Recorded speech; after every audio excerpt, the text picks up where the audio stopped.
First of all, I want to say to all of you, welcome.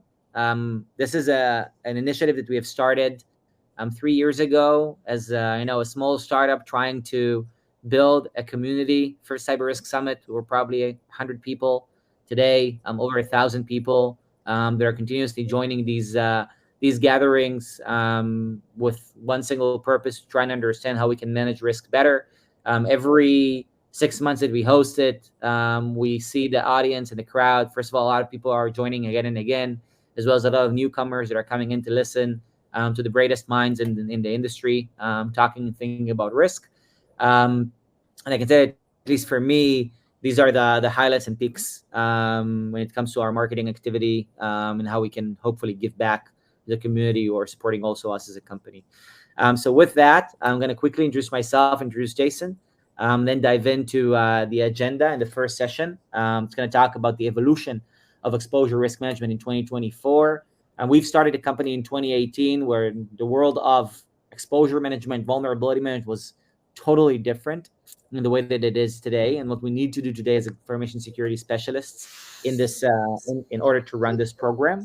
And with that, I'm gonna drive forward. So a bit about myself. I've been in this industry for about 16 years, and had the pleasure of working with multiple enterprises on solving the probably one of the toughest, in my opinion, cybersecurity problems out there. I started from the world of cyber education and training, how to help information security teams train in real life scenarios. I worked with universities and others in the first 6 years of my civil career, and then started Vulcan in 2018. Today, a company that serves over 200 different enterprises in the worlds and realms of risk management across all attack surface, from applications, code, infrastructure, cloud, SaaS, IoT, and more. Today, we govern over 80 billion, different data points around risk from all of our customer base, and growing probably 10 to 20% every month in terms of the volumes of data, which is a really, really, really interesting data set to work with.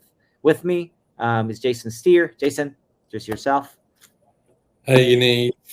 Hi, everyone. Yeah, I'm Jason Steer. I'm the Chief Information Security Officer for Recorded Future and have been for 2.5 years. And yeah, thank you for having me on today to talk about a battle we still continue to fight valiantly every week in the trenches of, how do we do better vulnerability prioritization and decision making? Perfect. Thank you, Jason. All right. The core of the reason we're all here, and practically I would say, the big difference in where and how risk is being perceived in 2024 is the fact that in the past 5 to 6 years, the environment, the attack surface of the enterprise have changed dramatically. From basically managing 10 years ago our desktops and some data centers, today our attack surface is diverse. It includes multiple types of digital entities. It is running and changing extremely fast. It supports directly our actual business. So when we think about the enterprise business today, almost every enterprise relies on digital services in order to either drive business forward, provide services to customers, or improve margins and become more efficient. The dependency of on these infrastructures is growing more and more, and therefore we have to work harder to secure them. The catch is that securing these different types of attack surfaces, securing code or securing cloud or securing IoT, has very specific intricacies. It basically creates tools that are specific and dedicated to them. This creates a reality where the information around our inventory, our risk, our vulnerabilities is distributed and not consolidated as it was. And it is not necessarily as segregated as we want it to be. Simple questions like how many critical vulnerabilities do I have in my environment becomes extremely difficult to answer. Reporting volumes, MTTR, SLAs is something that requires a lot of manual work.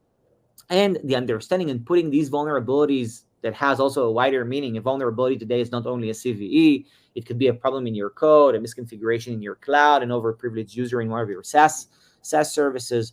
All of these require context, both what we call temporal context. Jason, we're going to talk about this fair amount, and I'm going to also talk about this a bit. And environmental context, what is actually happening in our environment in order to understand which vulnerabilities needs to be resolved first. On top of that, on top of the data problem, we have a process problem. I guess from all of you around here, if you're members of these risk-driven teams, AppSec, CloudSec, vulnerability management, and so on, your teams did not grow as dramatically as your attack surface. We literally remained almost the same size of an information security team, but the people we have to work with and these stakeholders, remediation owners that we need to drive actions from in order to fix these vulnerabilities are just becoming more wider. They are handling their processes differently. They live in different technological environments, sometimes in different geographies, and we are required to empower them and enable them based on the same resources that we've had also 8 years ago. This is obviously a huge challenge, not only from a data perspective, but also from an operational perspective.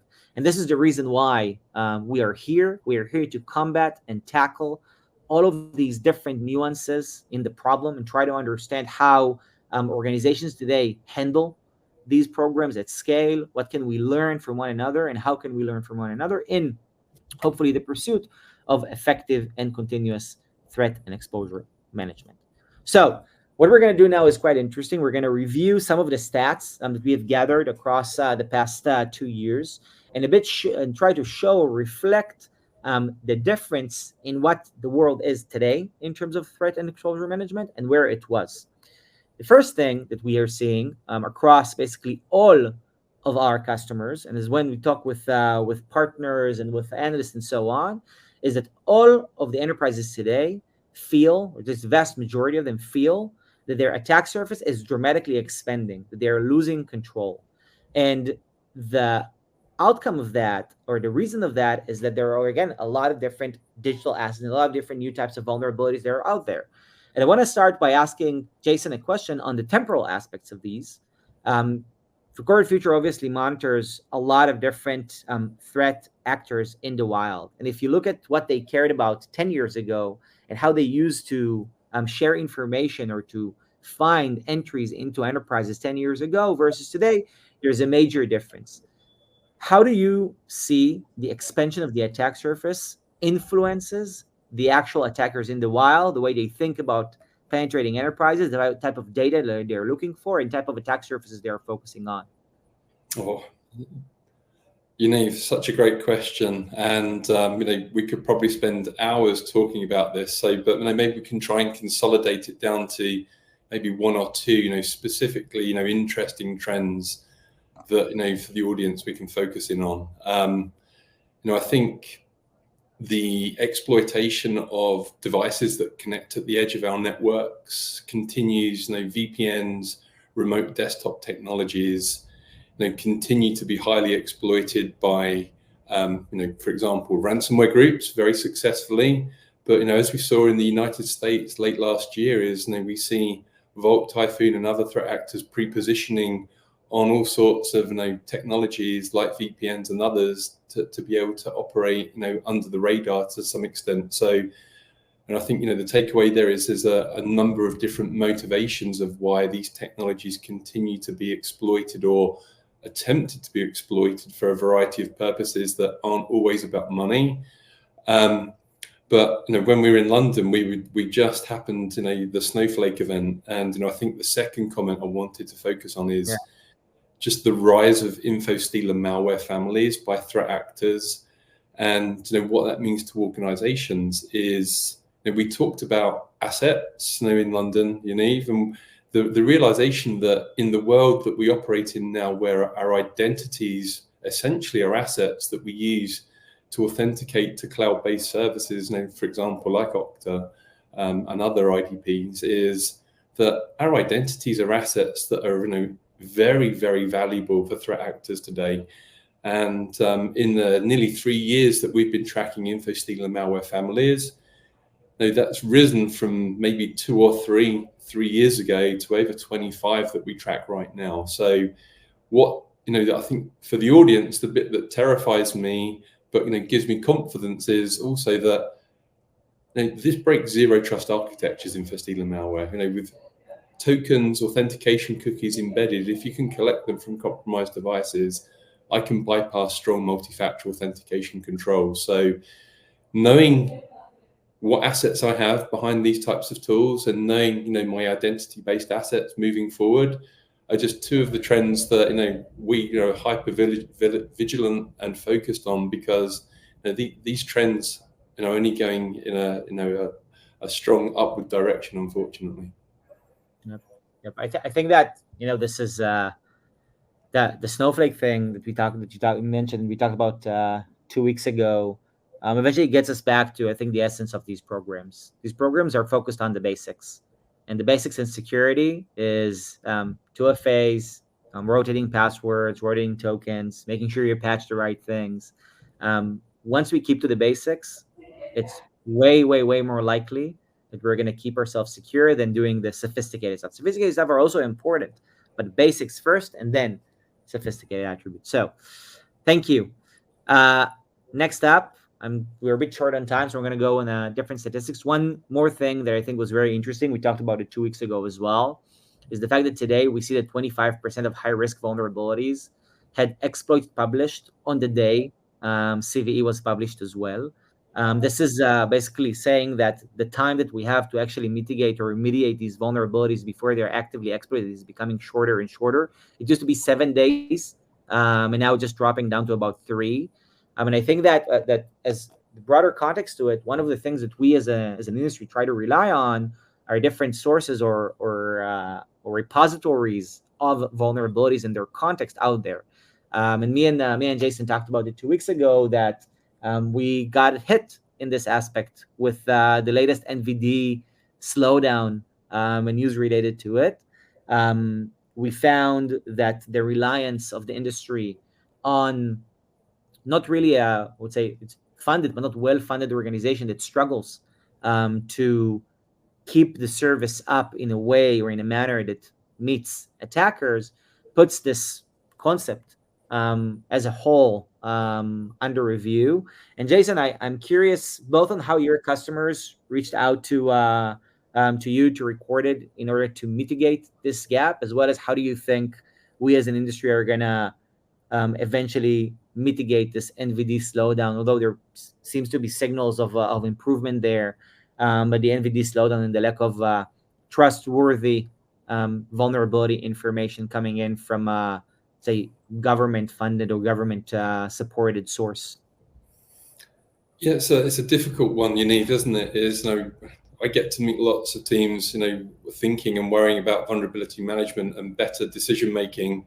But as an intelligence provider ourselves, what it starts with is visibility of vulnerabilities being disclosed, not just by official sources like MITRE, CVSS, for example, but also by threat actors who are recording vulnerabilities, and there are CVSS details out there, but not necessarily context. And the challenge, Yaniv, is having visibility of that is one thing, but every practitioner is struggling with, but is that version of product something I use on the perimeter of my network? Is it on a device that's not behind a firewall or behind Cloudflare, for example?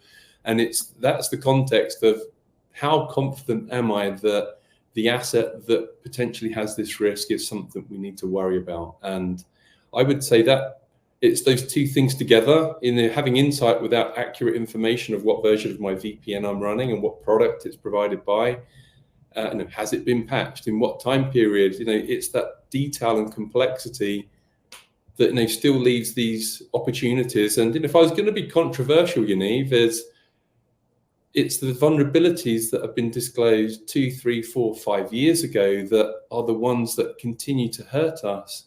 The worrying about the new CVEs, the new 0 days, for most organizations isn't something we need to worry about, but it's, that asset management and alignment of visibility of vulnerabilities on my products that I really need to worry about. And the reality is most organizations, unfortunately, are still relying on Google Sheets and Excel sheets to try and manage that enormous complexity. And guess what? It's not really working that successfully still. Yeah, I have to say this takes us to another interesting finding. I agree. I would say I fully agree that trying to focus on the new is almost inevitable with the just scale of new data is coming in. So we see from customers' environment, the amount of findings that they need to manage is growing 7x year over year. And it's just overwhelming. And there are, the lack of proper, I would say, the lack of proper enrichment, as well as the lack of understanding of executives that are just focusing on volumes versus or quantity versus quality, creates a reality where it's very, very, very hard to focus them and focus the programs. One of the methods that we are seeing in order to try to overcome, first of all, the enrichment and I would say the data clarity side, is also using other methods to prioritize and score, like EPSS. I have to say to the audience here, I think EPSS is an awesome framework, but in some cases just the same.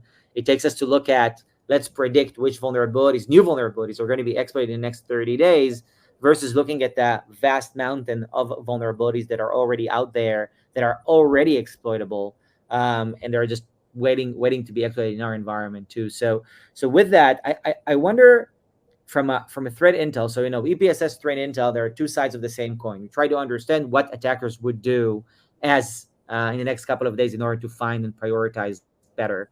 How do you look at the strategy? We talk a lot with also some of our joint customers about intelligence-led vulnerability management. Can you give the audience here, as a goodbye note before we wrap up our session, 2 tips on how to build a intelligence-led vulnerability application risk-based program in their specific organizations? What are the best and most effective actions you've seen customers take in order to build these programs? Yeah, that's easy one actually. I think it's really easy to try and boil the ocean with this type of focus of intelligence led rather than governance or compliance. My number one tip would be start with the top 5, top 10 most important products that connect you to the internet on any given day, and work very closely with the teams that operate those products to understand manufacturer, software versions, level of patching, and use threat intelligence to track what the world looks like from a threat actor, from an exploitability, from just what's happening on Telegram channels and ransomware groups that may give you insights about the level of risk you may expose. And now I think that this brings the wider context of intelligence you need, which is not every vulnerability is going to be a focus from a threat actor to you.